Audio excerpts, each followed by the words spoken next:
Hello neighbor, I'm Robert Burns, and after the videos of the November 10th, 2015 LALB meeting, there was some concern expressed by some auctioneers about what was precipitating the agenda item placed on the board's agenda with regard to, and I want to read it off exactly as it was placed on the agenda.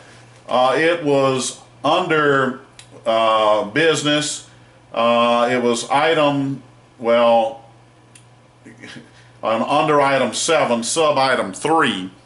And it says, and I'm going to quote it, provision for licensed auctioneer to use an unlicensed auctioneer on a trial basis with supervision and restrictions.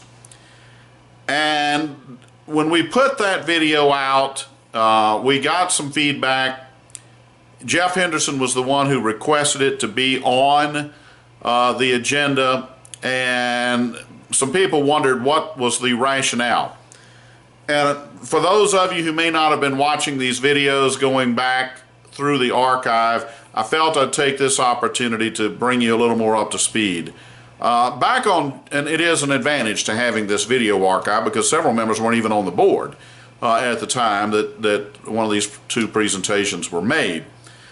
And I'm going to take you back to January the 23rd of 2012 when Marvin Henderson made a pitch for guest auctioneers to be unlicensed to conduct sales at a licensed auctioneer's facility. Let's break away for a minute and 30 seconds and let's watch Mr. Henderson make that appeal at the LALB back on January the 23rd of 2012. Let's break away. I would like the board to consider a situation for a guest auctioneer. I have people who I know all over the country, and some of them are world champion auctioneers, some of them are very famous auctioneers that come to visit my sale.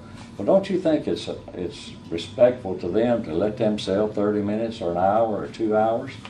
And so I think that you should have some sort of rule that if an auction visiting may be limited, not happen more than twice a year, not happen more than once a year or whatever.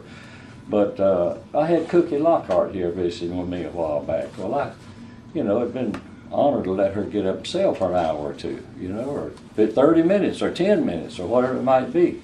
And I don't see where there's anything wrong with any licensed auctioneer in the state of Louisiana allowing a guest to come in and sell for him. He don't collect any money. He don't fool with any money. He's not doing a thing in the world that's going to be, that he can violate any law in. So I would like the board to consider that. I'm not asking you to take action on that right now, but I think it's something you should definitely consider because, this is not just a local business. And a lot of us who travel all over the United States, and I had Harold Musser from Cody, Wyoming, spent throughout my last sale that came and visited with me in different cases like that. So, and they don't know 3 months in advance they got to come.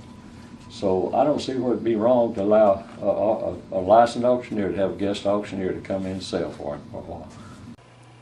All right, so there was the appeal that was made. Now the LALB never acted upon that. And I think this is something that Henderson Auctions very much desires to do. And I think the temptation is rather great. I don't know whether Henderson Auctions has ever succumbed to that temptation and perhaps placed auctioneers up on the stand, and that may have precipitated Jeff Henderson's agenda item such that those activities, because I think a number of these auctions are recorded, and so there would be evidence of it were it to take place. And so I think this may have been a preventive measure to keep any potential inclination to have one of these guest auctioneers for there to be any evidence that a law had been broken. And so let's break away for about 2 minutes and a half, and we will see Marvin's son, Jeff, as a board member advocate for essentially the same thing. Now, Marvin is a little bit more eloquent of a speaker than Jeff is, but you're going to see Jeff sort of bumble around and make the same request at the November 10th, 2015 LALB meeting. Let's break away and watch Jeff Henderson make that same appeal. Number 3, provision for unlicensed auctioneers using unlicensed auctioneer on a trial basis with supervision and restrictions. Jeff, you place this. Yeah, I did, and I was just, you know, thought that if you were, say, interviewing an auctioneer, you could use an auctioneer for it. So, maybe as a trial basis, without being, you know, Well, he's gonna have to, yeah, we make a form. so I make a motion provide a provision for licensed auctioneers, to be unlicensed auctioneer on a trial basis, with supervision and restrictions. I gotta know what the period of time Don't you is. have a second? Second. All right, now. All right, I'd like to know what the period of time is and, you know, what's in it. I mean, you know, because I wouldn't want an unlicensed auctioneer. I think what he's talking about, there's some licensed auctioneers that operate in other states that are not licensed here. That has Someone that's licensed in it.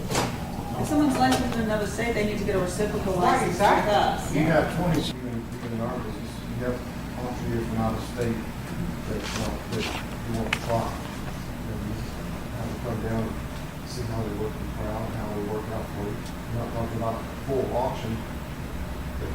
Well, I think we need to know what the parameters of well, this would be like a 10 or 15 minute time. I still need to know, I need to know what it is. What are the rules on it before I can vote on it? I don't have enough information to know.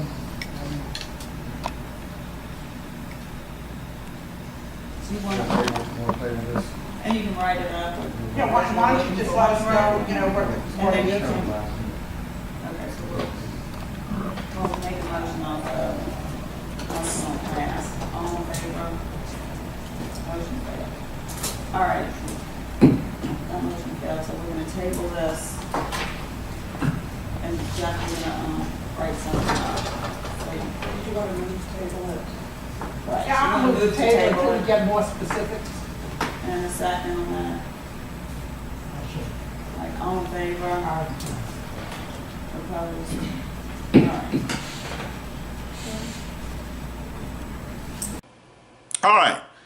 Now, with regard to whether or not this may be problematic, the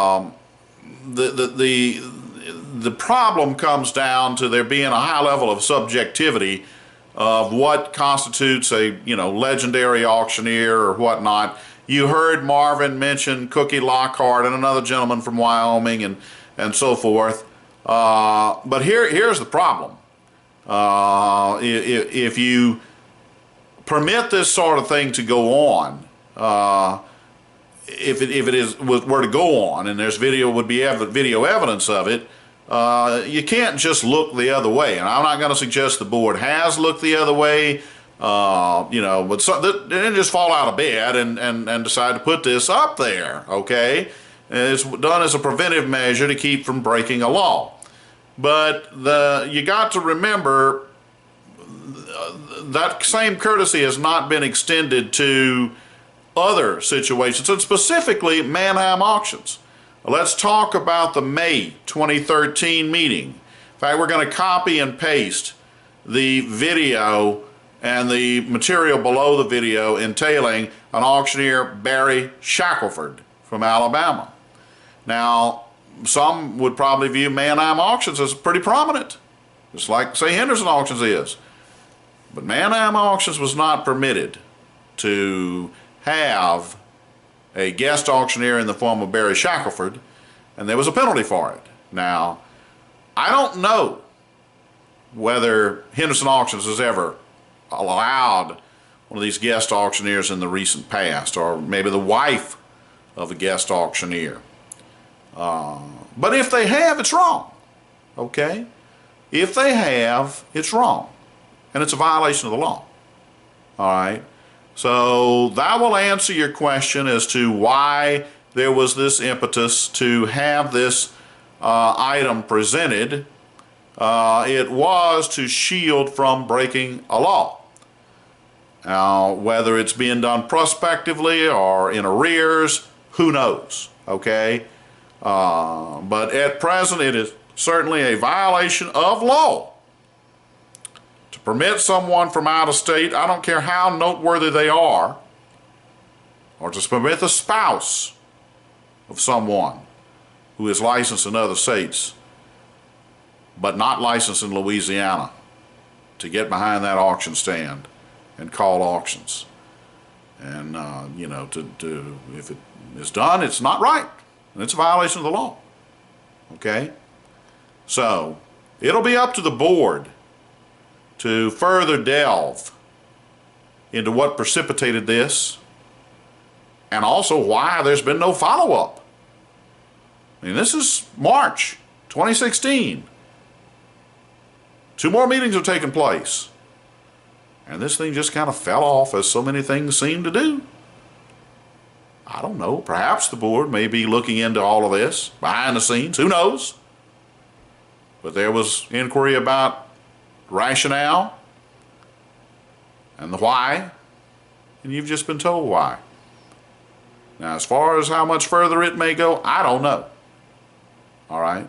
And there's no way to know, because the vast majority of discussions that take place on the part of the LALB with regard to matters like this take place in executive session, and that is why you'll find such a high level of distrust with this board.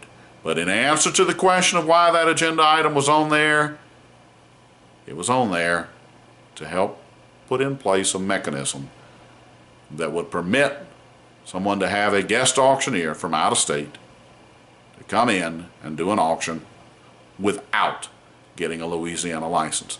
Seemed to get a pretty cold reception back in November of 2015. Do not know what the reaction from within the Henderson camp was to that cold reaction.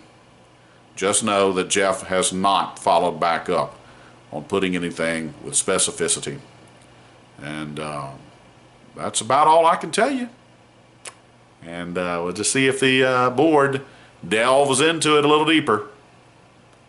Thank you so much. Look forward to bringing you video coverage of the next LALB meeting.